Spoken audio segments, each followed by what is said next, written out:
तो दलाल स्ट्रीट पर आजकल एक अजीब सी खामोशी है। आप जानते हैं ना, बिल्कुल वैसी ही शांति जो किसी बहुत बड़े तूफान के आने से ठीक पहले होती है। अर्निंग सीजन अपने एकदम पीक पर चल रहा है, लेकिन मार्केट के जितने भी बड़े खिलाड़ी हैं उनकी नजरें सिर्फ और सिर्फ एक ही स्टॉक पर टिकी हैं, और वो है सिप्ला। आज के इस डीप डाइव एनालिसिस में हम चार्ट्स का पूरा पोस्टमार्टम करने वाले हैं। हम ये समझेंगे कि क्या यहाँ एक बड़ा ब्रेकआउट होने वाला है या फिर कोई भयंकर ब्रेकडाउन। तो चलिए इस पूरे गेम की गहराइयों में उतरते हैं। अब देखिए, 13 का ये अंक कोई आम नंबर नहीं है। 13 मई की जो तारीख है ना, वो पूरे फार्मा सेक्टर के लिए एक पक्का मेक और ब्रेक मोमेंट बनने जा रही है। सच कहूं तो दलाल स्ट्रीट का माहौल इस वक्त किसी हॉलीवुड सस्पेंस थ्रिलर से कम नहीं लग रहा। अब सवाल यह है कि क्या ये दिन इन्वेस्टर्स के लिए सच में कोई बड़ा जैकपॉट साबित होगा, या फिर एक बहुत बड़ा खतरनाक ट्रैप बिछने वाला है। असली खेल तो बस यही है। अब आप सोच रहे होंगे कि आखिर मार्केट अपनी सांसें क्यों थामे हुए है। इसे आप द काम बिफोर द स्टॉर्म कह सकते हैं। पर्दे के पीछे असल में बहुत बड़ी खिचड़ी पक रही है, क्योंकि इस एक दिन पर होने वाला एक छोटा सा ट्रिगर पूरे के पूरे सेक्टर का सेंटीमेंट एक झटके में पलट कर रख सकता है। ये ट्रिगर या तो एक भारी मुनाफे वाली तिजोरी का ताला खोलेगा, या फिर सीधे एक ऐसी खाई में धकेलेगा जहां से रिकवरी करना बेहद मुश्किल हो जाएगा।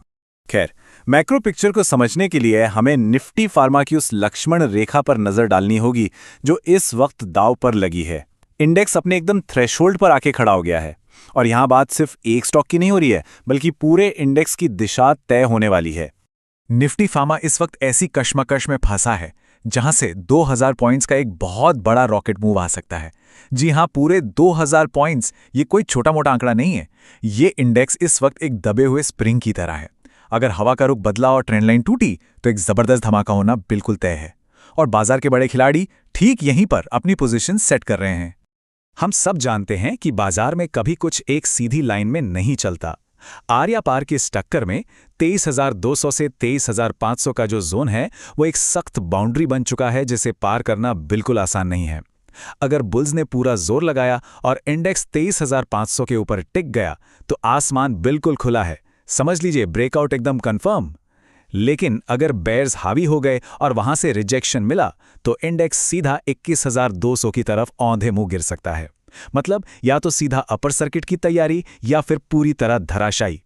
तो निफ्टी फार्मा से थोड़ी नजर हटाते हैं और अब सीधे सिप्ला के उन अहम लेवल्स और माइक्रो लेवल टेक्निकल चार्ट पर आते हैं जहां असल कुरुक्षेत्र सजा हुआ है। अगर टेक्निकल लेवल्स की बात करें तो शहर इस वक्त करीब 1328 रुपए के आसपास झूल रहा है, एकदम रेजिस्टेंस के मुहाने पर। बुल्स की पूरी कोशिश यही है कि 1380 रुपए के इस भारी रेजिस्टेंस को किसी तरह क्रॉस कर लिया जाए। अगर ऐसा होता है तो एक भयंकर तेजी देखने को मिलेगी, जो इसका अगला टारगेट सीधा 1415 के पार ले जाएगी। पर हर चार्ट का एक डरावना हिस्सा भी होता है ना। नीचे 1241 रुपए पर आखिरी उम्मीद का सपोर्ट खड़ा है। अगर नतीजे थोड़े भी खराब आए और ये सपोर्ट टूटा तो चार्ट पर ऐसा हैवी ब्रेकडाउन आएगा जो अच्छों के पसीने छुड़ा देगा। तो अब सबसे बड़ा सवाल, इस टेक्निकल चार्ट की चाबी आखिर है किसके पास? इन सारे लेवल्स और चार्ट पैटर्न्स को अनलॉक करने का असली पावर उन फंडामेंटल आंकड़ों में छिपा है जो Q4 के नतीजों के रूप में 13 मई को बाहर आने वाले हैं। बाजार आखिर किस चीज की उम्मीद लगाए बैठा है? अगर हम रेवेन्यू की बात करें तो अनुमान 7,100 से 7,400 करोड़ रुपए के बीच का है, और वहीं नेट प्रॉफिट यानी पैट 1,050 से 1,150 करोड़ रुपए के आसपास रहने की उम्मीद है। ये वो एग्जैक्ट नंबर्स हैं जिन्हें इन्वेस्टर्स एकदम पैनी नजर से ट्रैक कर रहे हैं। लेकिन रुकिए, असली गेम सिर्फ रेवेन्यू का नहीं है। सारा का सारा फोकस इस वक्त मार्जिन्स पे टिका है।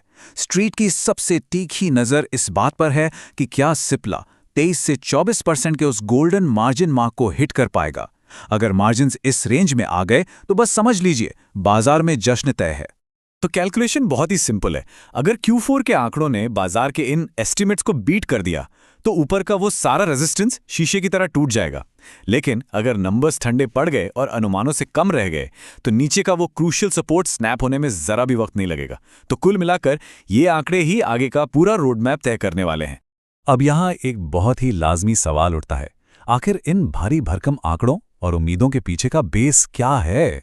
वो कौन से बिजनेस फैक्टर्स या इंजन्स हैं जो इस पूरी ग्रोथ को ड्राइव कर रहे हैं? चलिए इन 3 कोर इंजन्स को एक एक करके डिकोड करते हैं। पहला और सबसे बड़ा ड्राइवर है यूएस मार्केट, जहां जेनेरिक्स और नई दवाओं की लॉन्चिंग पर सबकी नजरें हैं। दूसरा बड़ा इंजन है अपना खुद का इंडिया।